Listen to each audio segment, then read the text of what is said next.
Welcome to this week's live stream. Sorry I got started a little bit late, but here to go over everything about arranging 9-pound hammer. So great to see so many of you here right now. And of course, if you're watching on playback later, then yeah, it's great to see you through the power of the digital time shifted, whatever it is we're doing. Nice to see everybody here. Many comments, which I will just quickly buzz through.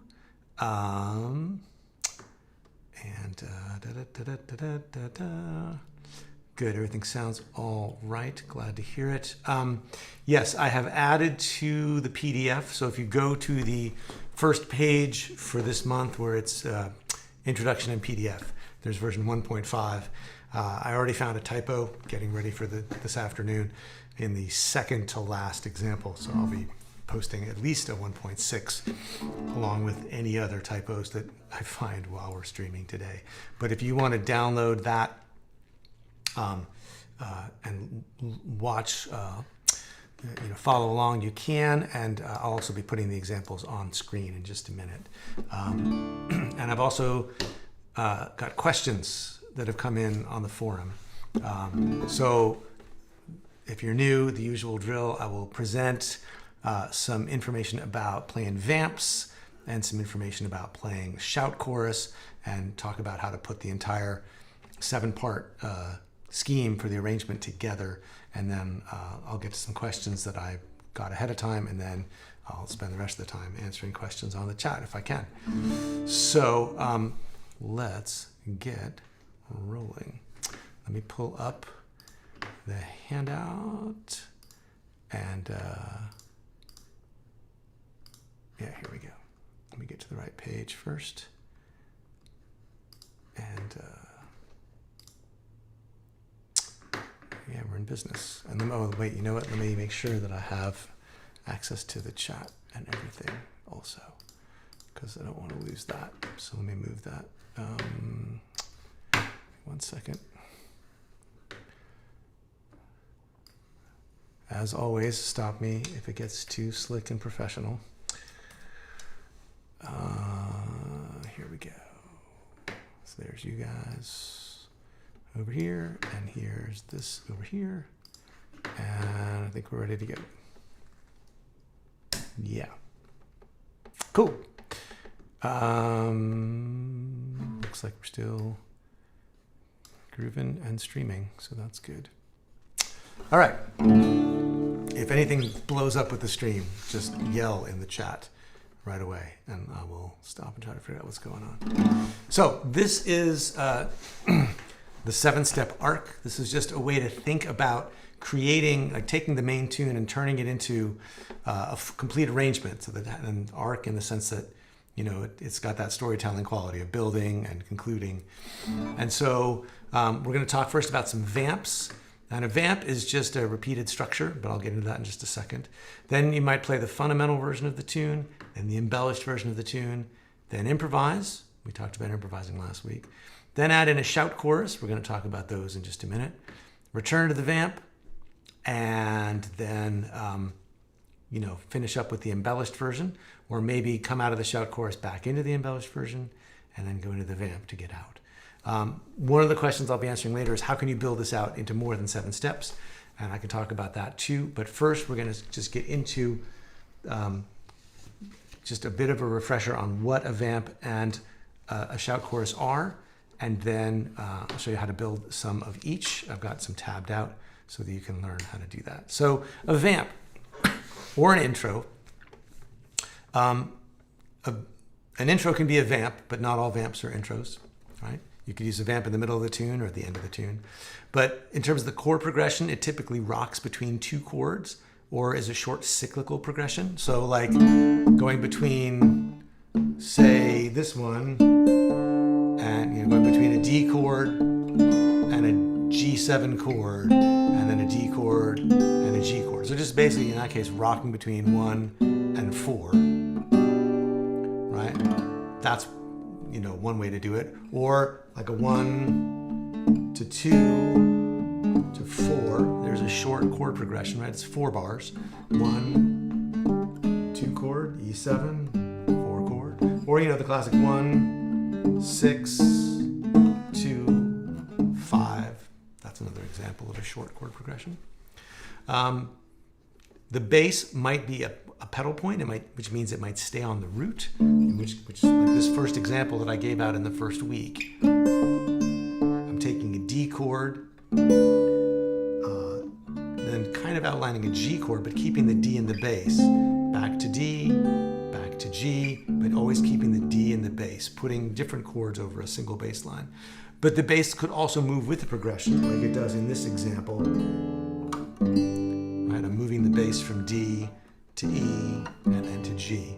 So again, there are just different ways to do it. In terms of the chord voicings that you might play, your 2 choices are to put a common tone on top, meaning keep the same sound on top. Right,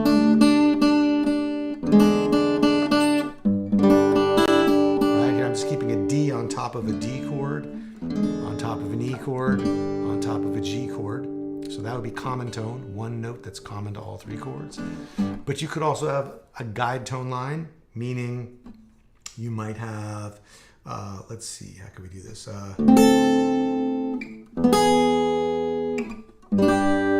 Right, so now my guide tone line it's the melody that's guiding you through the chords, right? And I'm usually moving in one direction or the other. So in this case, I'm going down chromatically from a D, got the 5th of the D chord, and I've got the 3rd of the E chord, and I've got the root of the G chord, right? So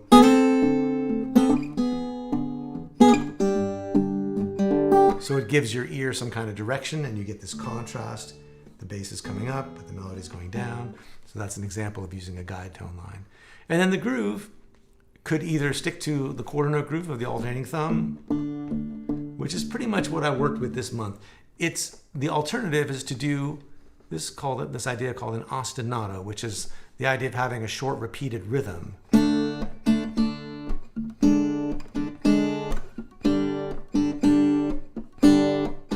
It could be any rhythm, right? But I'm just picking a rhythm and trying it out. So 1 and 2 and 3 and 4 and I'm grabbing the whole chord. And so that's one thing you could do, and you could interrupt the alternating thumb.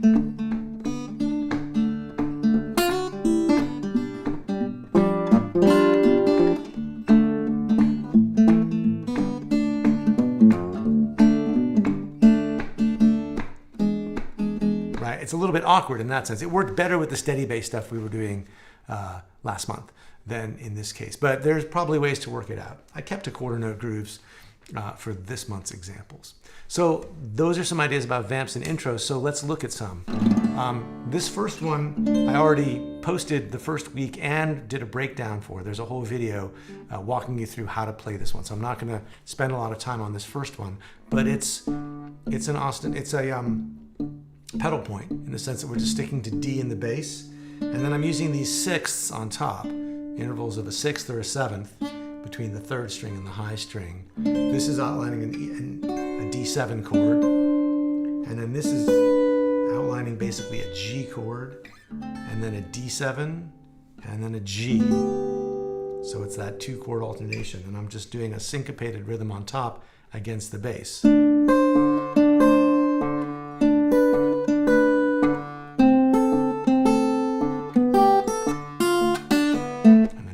At the end. And again, there's a complete walkthrough of this one earlier in the month's material. But so that's one kind of amp.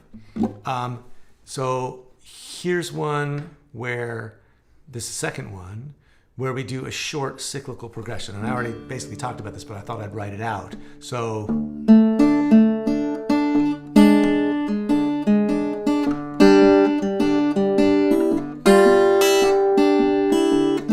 now I'm playing through D to E7, and then doing G, and then G7 with the 3rd and the bass. So there's a sense of motion on every bar. And the thing to remember about a vamp is it exists outside of the tune, right? It's before the tune, or in the middle of the tune, or at the end of the tune. And so you're not bound by the chord progression of the tune itself. There is no E7 really in this arrangement of 9-Pound Hammer, but we're free to invent on the vamp because it's outside of the actual form of the tune, right? So this just takes the D, and then in drop D tuning, to get an E7, you're gonna have to use your middle finger down on the low string and then go into G here with the ring finger, and then go into the B in the bass. And so we're doing this syncopated rhythm on top.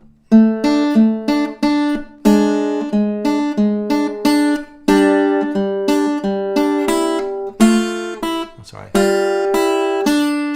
So you'd want to sort of line it up and look at what the thumb is doing. So 1 and 2 and 3 and 4 and you're anticipating the whole chord. And again on the and of 4, grabbing the second and third string. Grabbing the third and the high string. So it sounds tricky and complicated, but it's really kind of the same thing every time in terms of the rhythm. 1 and 2 and 3 and 4 and every time you're anticipating the next chord. So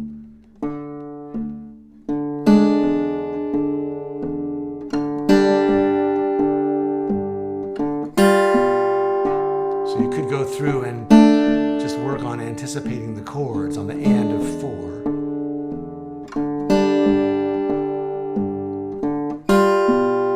And when you can do that, then you can start to put in the index and middle, which is just a series of pinches and in-between notes. And 2 and 3 and.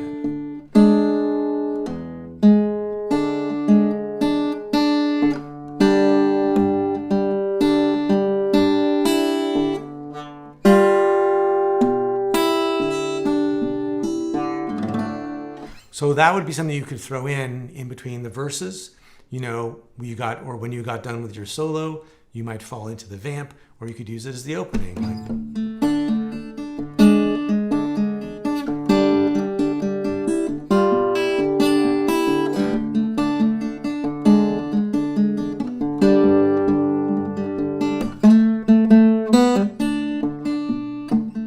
you're into the song. Maybe a little out of tune.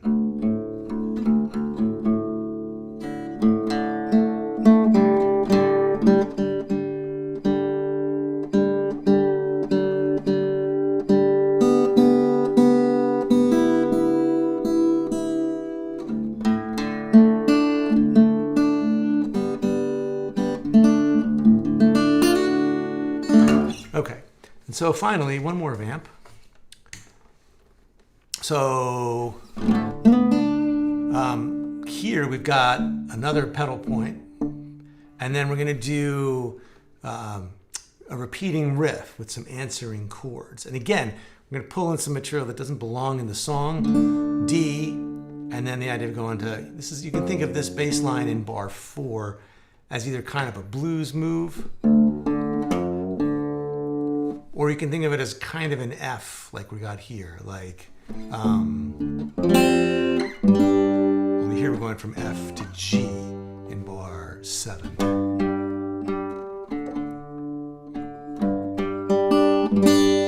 So the whole thing sounds like this.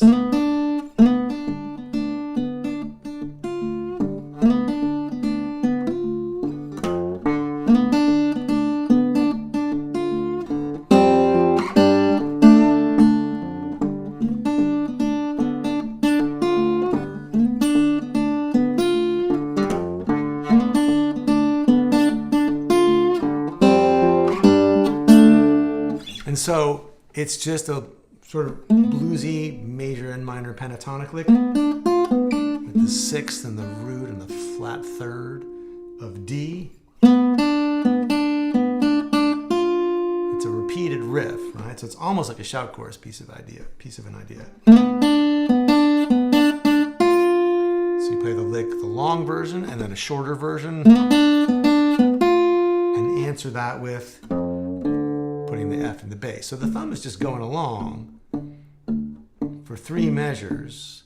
How many measures? 1, 2, yeah. 3 measures. And then the 4th measure, the right hand doesn't change, but you just bring in the F note on the 3rd fret of the low string.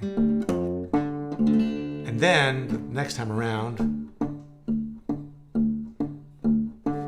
2 bars of the D, and then here, and then, so this is taking advantage of the open tune, of the drop D tuning. We got the F in the bass, and then another F, and then an open G, and the 5th. So it's kind of like a sus2 chord. There's no 3rd, right? It's just kind of open. And then a G with just the roots and 5ths. So like a power chord, basically. Sorry.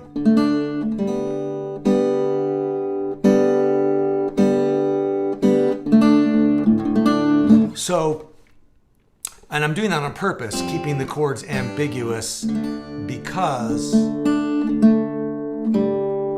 want it to sound bluesy and kind of vague, right? I want it to sound just like I'm harmonizing a blues riff, thickening a blues riff, not actually trying to spell out major chords necessarily, which would sound too bright to my ear.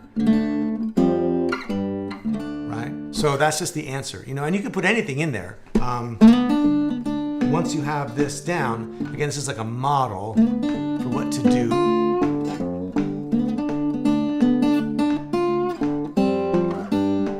But now,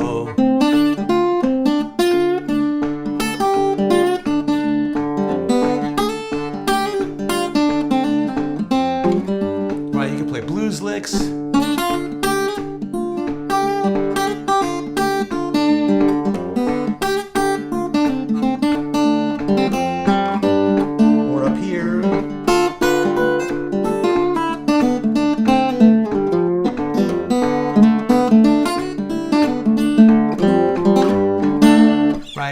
And there's those little rhythmic stumbles. So in that case, I didn't write this one out, but it's a kind of sound that I like, that kind of, I guess it's putting a triplet in, 1, 2, and a 3, 4. So I'm doing 1, 2, and with the thumb index middle, 1, 2, and 3, and then sliding up the chord. So the left hand's basically doing the articulation except for the thumb. Right? And so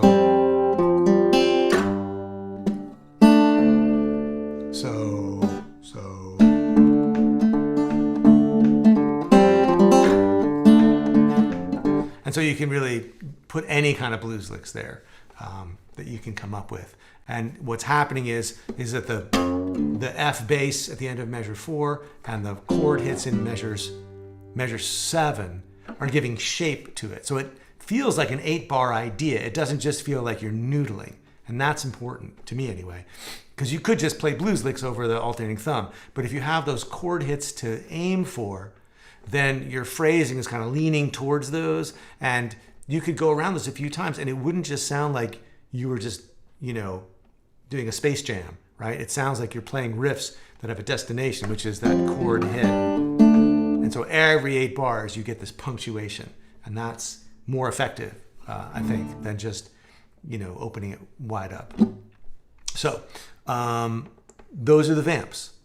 And so those, just to sort of reiterate, these would go, at the intro, leading into the fundamental, after the shout chorus as a way to kind of cool things down, or maybe out of the shout chorus, you go back to the melody and then you vamp out.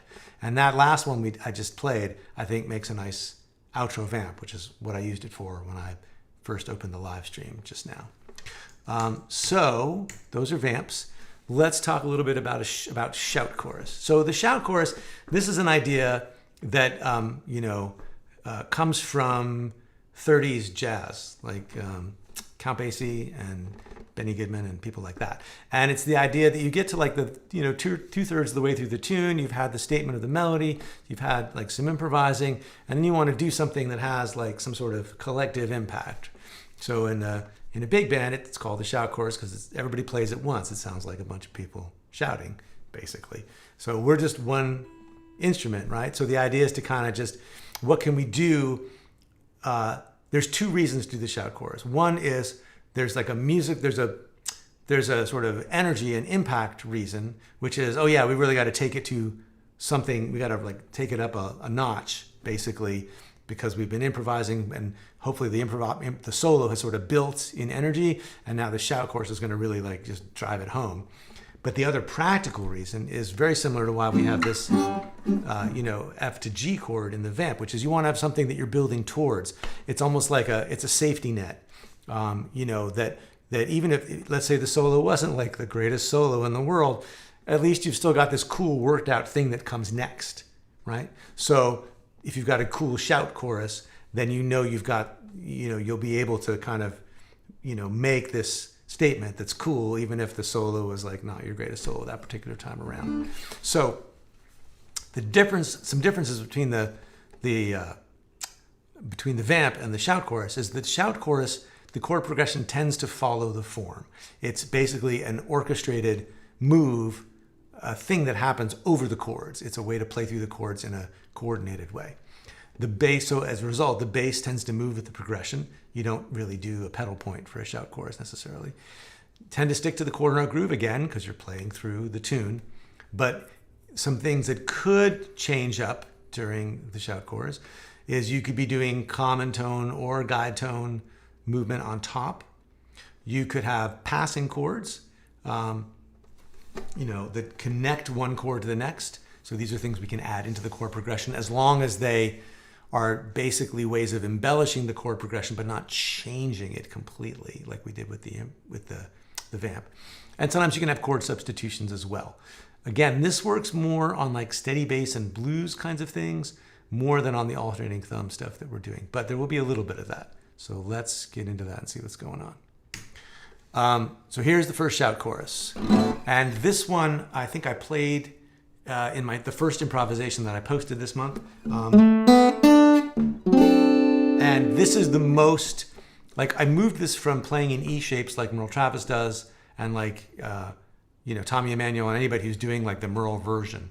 Since we're doing this in drop D, I did want to still have one shout chorus that kind of spoke to the Merle Travis sound. So this is based on the kinds of chords he would use, and it's got a common tone in bars 1 through 4, because we're going to go from this D7 chord with a third, flat 7, root, and 5 to this G9 with a D in the bass. And here's the flat 7, the 3, the 5th, and the 9. So we're going to go between those, and here's our common tone on top.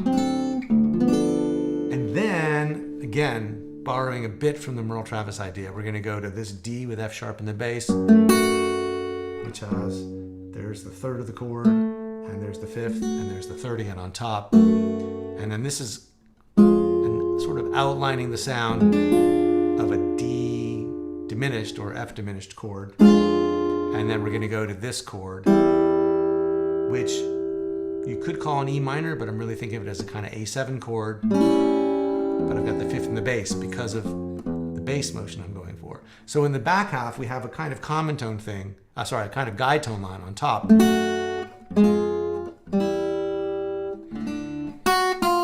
And that's actually sort of happening in parallel throughout, right? So the next time you're in drop D and you need to give someone the sad trombone sound, for any reason, there it is. So what we've got here is,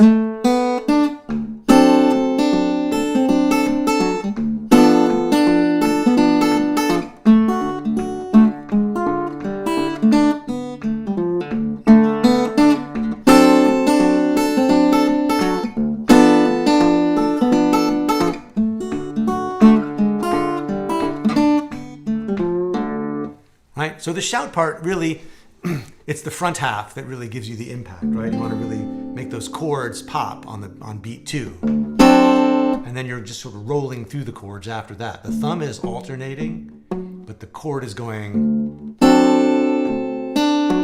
And then you've got this roll. Very Merle Travis. thumb. So we want to just break it down in just the same way we do the horizontal 3-step for the melody. Just look at like, what's the bass doing? And then how is the top part coordinated with that? So we've got, so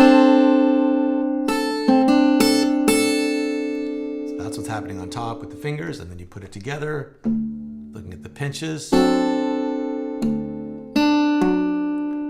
then, right, so that second measure, we've got a pinch, and pinch, and. I left my phone on, which is mistake number 1 when you're streaming. Right, so then the next 2 measures are really the same coordination, just we're changing from this chord voicing to this chord voicing. We're really just dropping 1 note, or 2 notes actually. Right, so then we've got,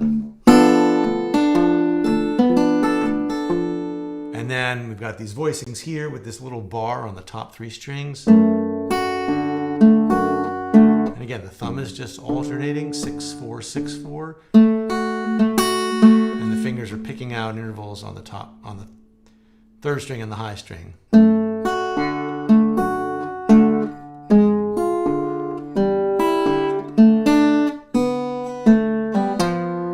And there's a little blues lick at the end where the thumb is actually playing the last melody, second to last melody note. Pull off. Ring finger on the left hand plays the 3rd fret on the 4th string, and the thumb is just coming in doing its thing. And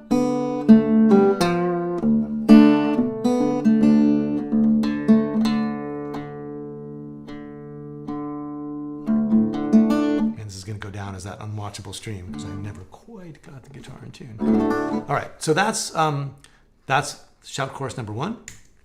Shout chorus number 2. Here's a common tone riff. So I don't know if that's a thing. That's what I think of this as. A common tone riff in the sense that I've got this riff,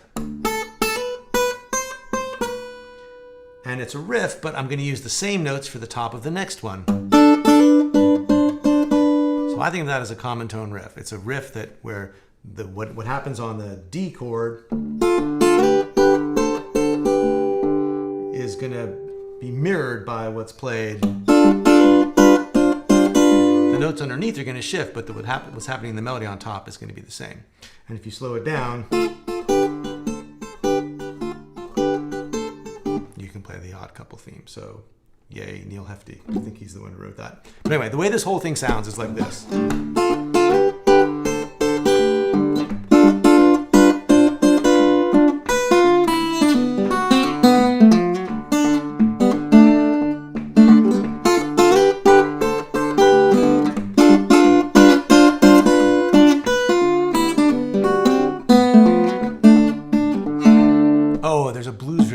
Too. There it is. So let's play it a little slower.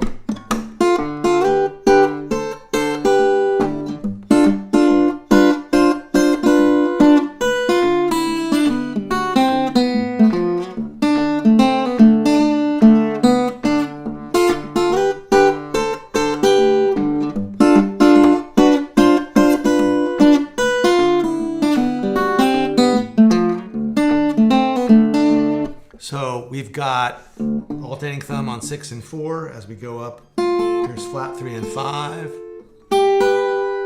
Here's, let's see, 4 and 6, and 5 and 7. And again, it's syncopated. I'm grabbing the top 2 strings with middle and ring. Then we go to G. Bar chord. I'm not a big fan of bar chords on the acoustic, but I do like this particular voicing. So I've got root and root on the 4th string, and then the 5th and the flat 7 and the 9. And now I'm grabbing the top 3 strings and then adding in the 3rd and then going to a sus and then doing this sort of, again, answering a chordal thing with more of a lick thing.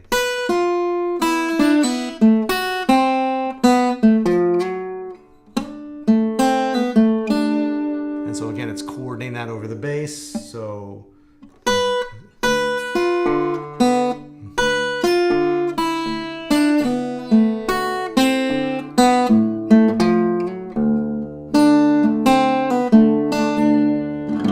again, if you're going through the tune or you're improvising.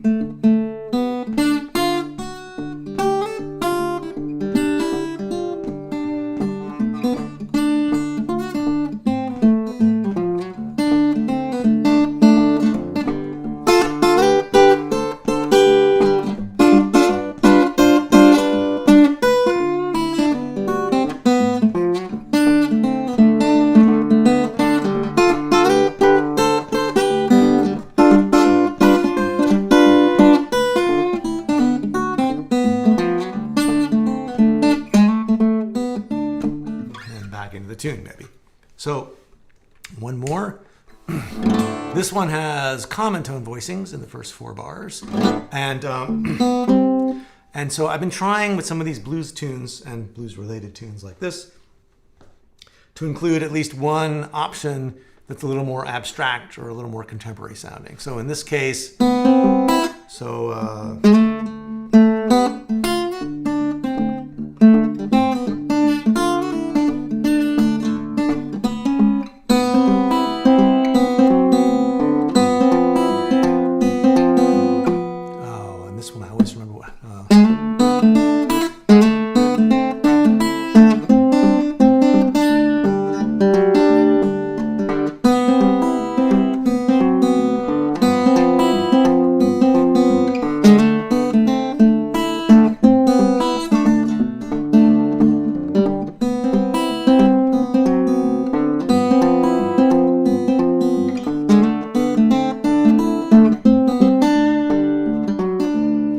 So you could drop that in. Again, it's not really a shout chorus in the traditional sense, but it's chordal and it's got a certain kind of effect and it really shifts the mood, which is what we're looking for in a shout chorus. So that one has this kind of suspended sound, and someone had asked about minor 7th chords, and this is kind of a good example of that, using sort of you can think of this as an A minor sound or as just like a D7 sus. Right, here's the flat 7, here's the 6, and here's the flat. No, this is, what am I saying? Yeah, flat 7 and 6, and there's the sus 4, right? And then that's going to resolve down. So that you have this really colorful D7 chord with the 3rd, the 7th, the 6th, or the 13th, and the 9th, right? So that's what we're going for, but we're starting off here with a suspension and then resolving it. And then here we're going to use, here's G7, here's the root, here's the flat 7, here's the sus 4, and then the open B string is the 3rd. So we have those two sounds, and then, so that's going from the sus to the resolve. Then we have G7 sus, going back to G. And then we have this bluesier thing on D, but it's climbing all the way up to the 9th. And then here, now this is really, I called it an A7 sharp 9. It's kind of got an A minor quality to it. Resolves to D. So if we put that in context,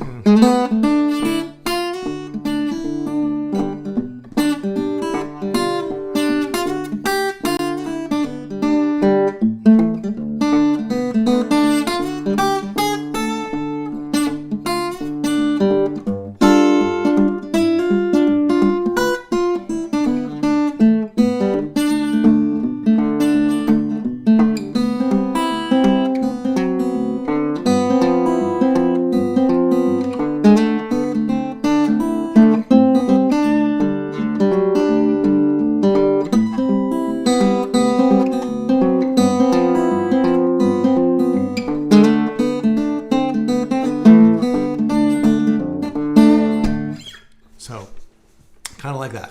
So there's 3 vamps and 3 shout choruses. So let's just go back. That's the end of my show. But let's go back to the 7-step arc. And so we could start, again, any one of these vamps could open, fundamental and embellished, solo, shout, chorus, a different vamp, embellished, maybe go back to another vamp out. So to answer that first question that I think Ricky was the one who posted this on the forum, the indefatigable Ricky, who posts all those fantastic guitar profiles, about expanding the 7-step arc. You can just open with a vamp. You can do the fundamental. You could stick a vamp anywhere, man. You could stick the vamp between the fundamental and the embellished. You could stick a vamp. You could do vamp, fundamental, and embellished, and then you could do another vamp before you kick off into the solo. Anywhere you can kind of stick those. And you could also put more than one shout chorus idea together, or you could do a first shout chorus, and then you could take another solo, and then you could go into a different kind of shout chorus, right? So, if you were solo, if you got to the solo,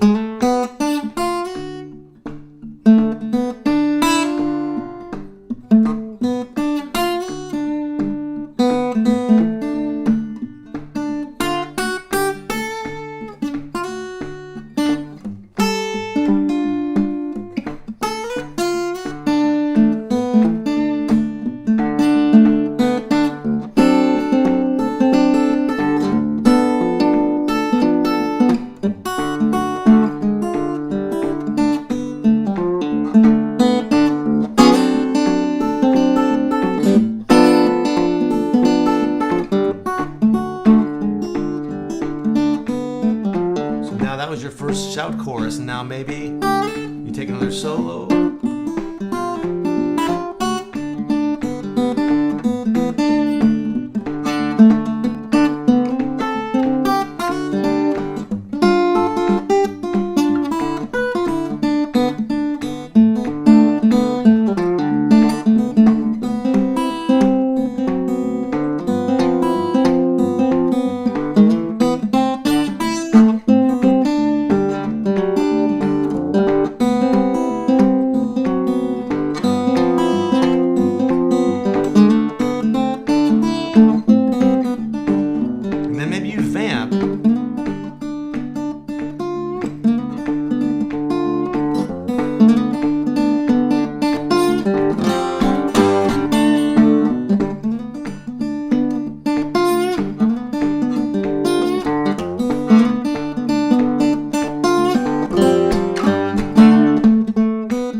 So I did solo, I did a first kind of shout chorus, I did another solo, I did a different kind of shout chorus, I went into a vamp, then I went into a return to the embellish, and I could vamp afterwards too. So it's, you got to think about the dynamics level too. Like if you notice, I used that second vamp in a bit of a started off quiet, and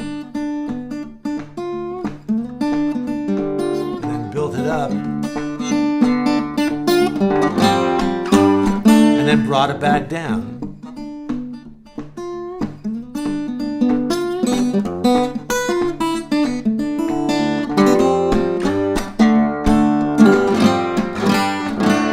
Right, so that there's some development even within the vamp.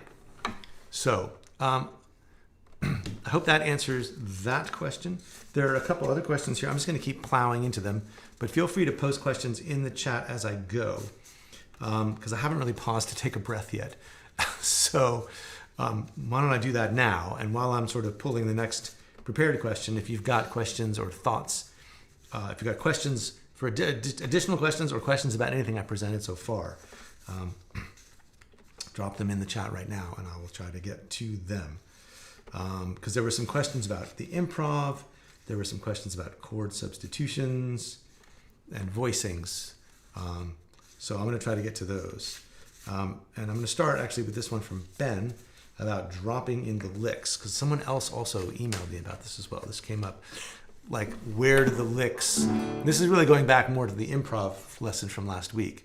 But it sounded like I needed to kind of reiterate a little bit or explain a little bit about how the licks that I presented in the improv section, how they fit into the tune. So let me just talk about that briefly, because if you go back to the previous stream, or you look at the tabs that are in the, I can just go back right now. If we go back here, looking at these,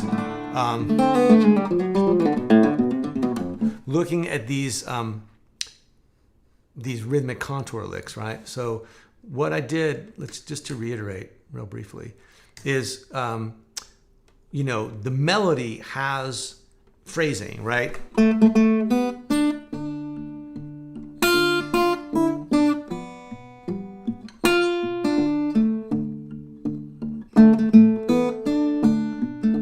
Right? There's 4 phrases that make up the melody. Well, the 9-pound hand, it's a little too for my... Right? And each one of those phrases, each one of those verbal phrases is a musical phrase. And so the idea is to basically, once you know how to play the melody,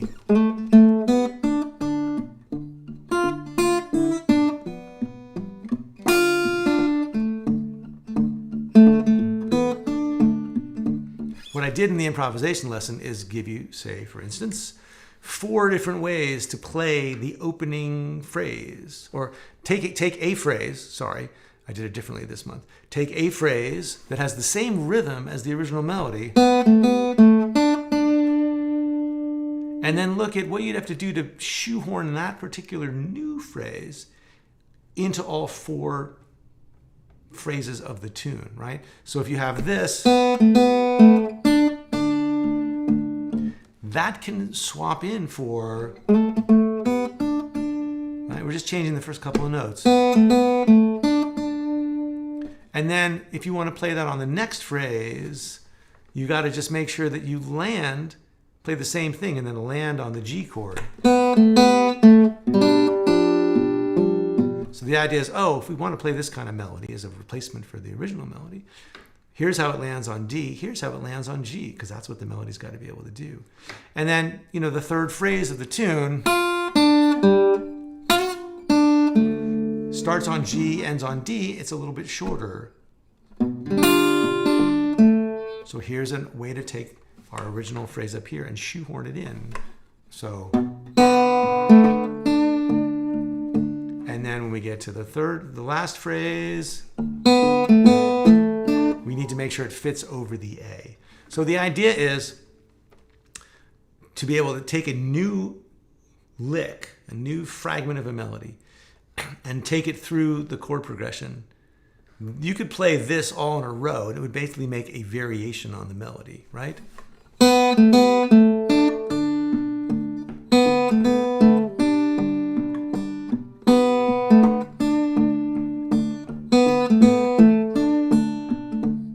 So basically, if you start with the melody, you could say, for any one phrase of the melody, you could drop in its related lick. This could work as a replacement for the first phrase. This could work as a replacement for the second phrase. This could replace the third phrase. This could replace the fourth phrase. So you could just alternate. Like, let's say we're going to play the original melody and then replace this lick, and then the original melody, and then replace this lick. And we get this.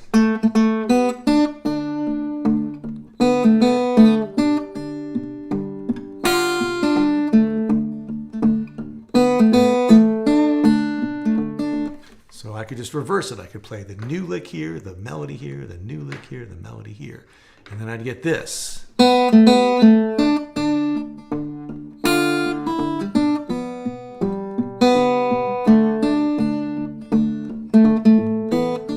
So it's just to give you a bunch of little fragments. And so the next page is the same idea. Here's something to play in the first 2 bars, or leading into the first bar. Here's something to play leading into the 3rd bar. Here's something new to play leading into the 5th bar.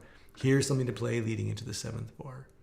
So maybe this was a more confusing way to lay it out. I'm not sure. Maybe it would be easier to say, here's a bunch of licks you can play at the beginning. Here's a bunch of licks you can replace for the second phrase. I thought this might be better, but maybe it was kind of more confusing. So I'll think about that. But basically, this is replacement for what leads into into the first measure, replacement for what leads into the 3rd measure, replacement for what leads into the 5th measure, replacement for what leads into the 7th measure. And this is the same idea. So that's how you would use those licks. Like going down the page, each each lick is a replacement for the first, second, third, or fourth phrase. And so you could just practice swapping them in to the melody. And then same thing here. Like these are just more licks. Again, first, second, third, and fourth phrase. First, second, third, and fourth phrase, just with some busier, fancier stuff. So I hope that clarifies that. And I'm happy to keep talking about it in the forum if it doesn't. And if you've got feedback about whether this was laid out better or worse than the way it was done last month, I am happy to listen to your thoughts on that. Okay, this is an easy one. Mark asked, what's the song for next month? And we're going to do a blues in A. I've been working on, it'll be an original blues like I sometimes do, and it'll be a pretty straightforward version of the blues in A. That'll let us look at some ideas about improvising and arranging on a blues in A as well. But I think that'll be really fun. And we'll, of course, apply to other things. We've done a blues in A before. We did Sitting on Top of the World, but that's like a 9-bar blues. So I wanted to do something that was a little like kind of standard. So, and then I have these questions from Jan, which I'll kind of roll together. So this was a question about playing chord voicings up the neck, about playing A minor voicings as sort of substitutions for D, and about chord substitutions in drop D. And I sort of covered this in the vamp, I think, and the shout chorus. I feel like we sort of covered a bit of this. But this idea that, like, if we've got this vamp,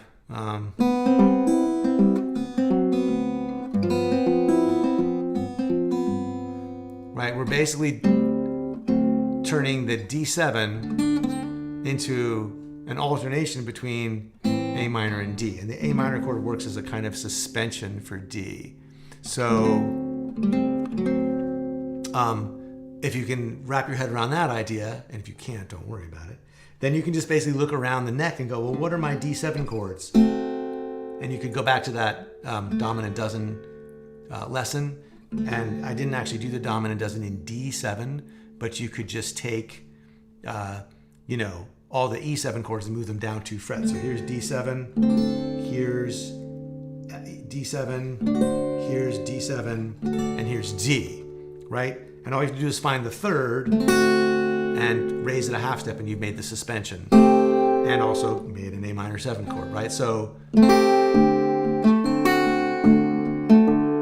no third here, right?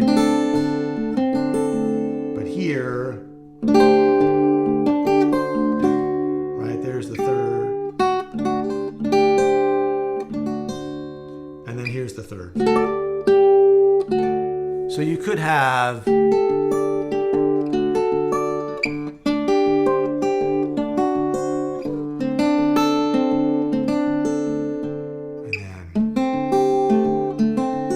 I really have to say, I'm not super crazy about it unless you've got the third kind of on the top or the bottom, right? So this one sounds good to me, and this sounds good. And then the one that I put in the shout chorus sounds good to me too, with the third on the bottom. Somehow when it's in the middle, it doesn't really ring my chimes. I guess you could do it like that, with the root on top. Or you could try to put in, let's see.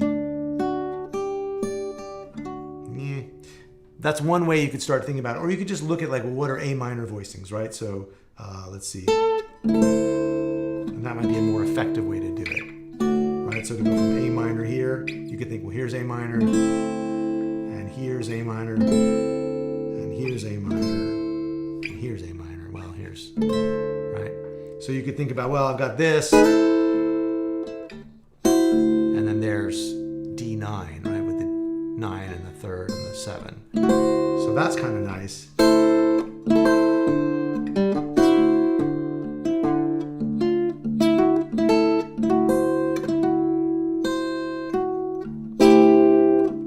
Maybe that's better, right? So think about this, like an A minor 7, and then like that. So I won't belabor the point, but that's the idea. You would look for A minors and D7s and try to look at the D as a D sus, and that would give you some ideas.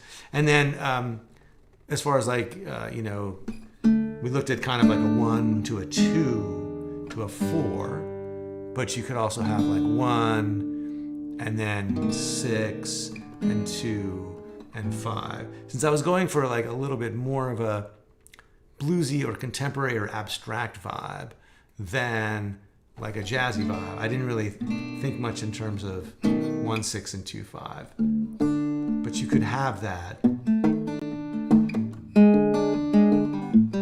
And that would be a little more like Merle Travis, because he was very jazz influenced, and that kind of, like this kind of thing kind of makes sense. Here's a comment from the original poster, so from Jan, aka Michael Malice. It was a question that arose from the Crow Jane Q&A that needed some clarification, which this did.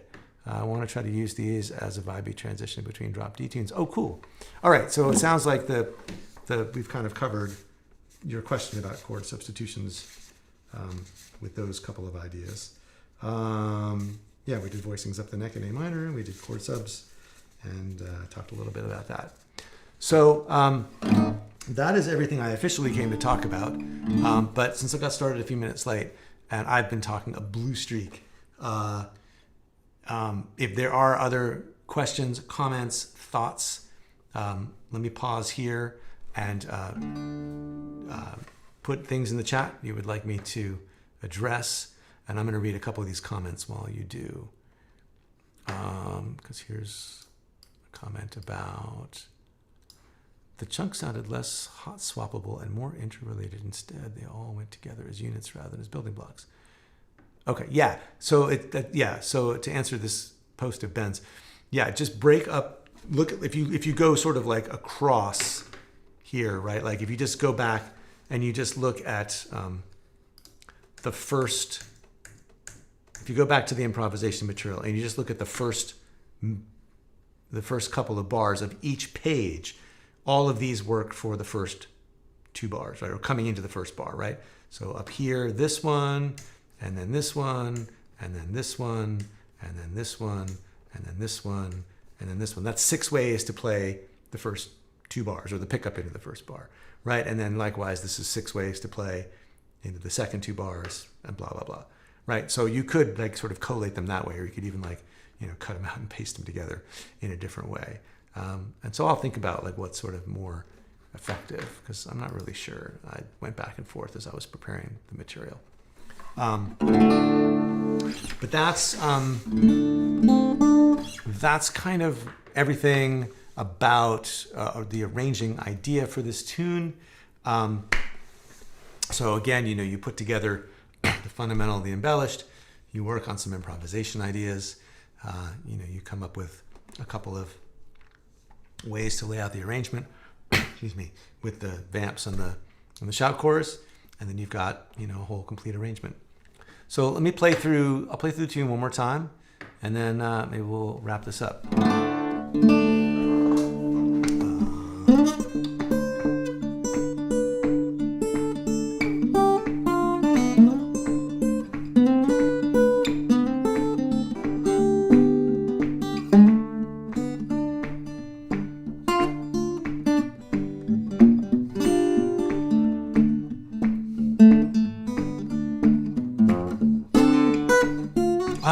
Boy, I forgot. I was going to mention this because a couple people asked about this. It was getting the form of the tune. So yeah, so the way that I wrote it out was just kind of 8 bars for the first version, and then 8 bars for the second. And the second version, really the main distinction is that it starts with the melody up here at the 5th fret. But then I talked about last week in the improvisation lesson about how if you want to sort of follow the form of the tune as originally played by Merle Travis, it's really an AABA thing where you play the melody starting low for 2 passes through 8 bars, and then you play the melody starting high for 2 passes through the 8 bars, and that gives you a complete 32 bar form. And if you go back and watch the opening version that I played, I tried to stick to that in all the solos. And so someone was asking, well, how do you keep that straight? And it's like, it's really just a matter of thinking like, instead of just thinking of the solo as winging it, like thinking of the solo as actually having a form, right? And the form is, I will start, in open position, the first first to say decidedly like that the solo is 4 times through, right? That whether you're gonna, come back and do more soloing after a short shout chorus, the idea is my solo is 32 bars. I will play 2 passes through where I stay in this vicinity. And then I will not go up to this vicinity until the second two 8-bar sections, right? So the second 16 bars. And so that is how you can think about it, is like, well, I'm gonna, use these ideas down here and those are really actually, all of the ideas up to here, right up to page 15 is all the ideas that are basically, up to page 14. And then I got a bunch of, then the ideas here all start around the high A, including these ones also, right? So you can use the first 3 pages of improvisation ideas for the first 16 bars, and then the second 3 pages of improvisation ideas for the last 16 bars. So just wanted to mention that, and now I'll just go ahead and play a version of the tune. So...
right, everybody. I hope that answered questions, gave everybody stuff to work on. If you got questions, post them down below. Great to see you all here today. And if you're watching on replay, leave your questions as well. And thanks, everybody. I will see you next week with a new song to